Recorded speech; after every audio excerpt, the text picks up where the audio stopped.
On 3rd July 2025, the Workers' Party issued a sharp rebuttal to recent criticisms from the People's Action Party, accusing the ruling party of opposing for the sake of opposing, in response to Leader of the Opposition Pritam Singh's appearance on the Malaysian podcast Keluar Sekejap.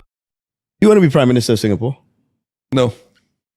The controversy began when Petir, a PAP-affiliated publication, criticised Singh for discussing Singapore politics on a foreign platform instead of a local one.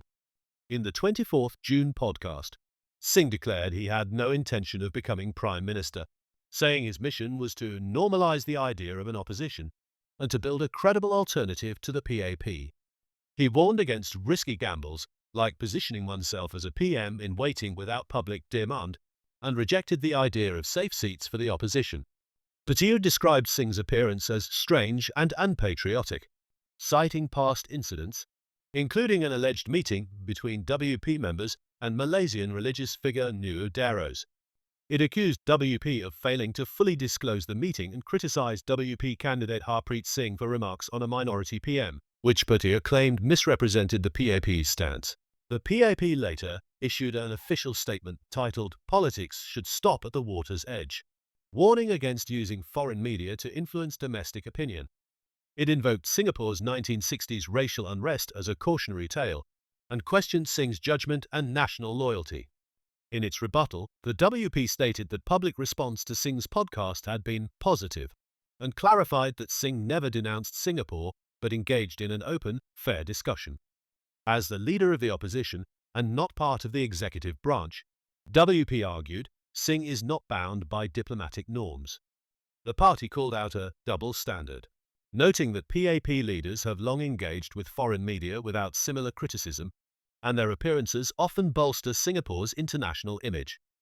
WP even revealed that a PAP member privately said Pritam did well on the podcast, and others were seen taking photos with one of the podcast hosts during a recent visit.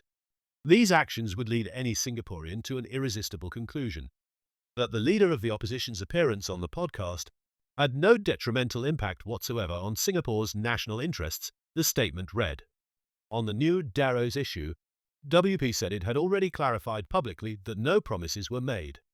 Daros himself stated on 26 April that his comments were misinterpreted.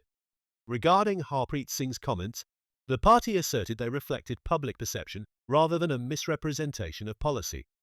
WP firmly rejected claims of foreign interference and reaffirmed its stance against using race or religion in politics. It reiterated that when foreign endorsements emerged during the election, it responded promptly and clearly. Concluding its statement, the WP urged the PAP to engage in reasoned and constructive debate, instead of reviving past controversies for political gain. The party reaffirmed its commitment to transparency, accountability, and principled political discourse, at home and abroad.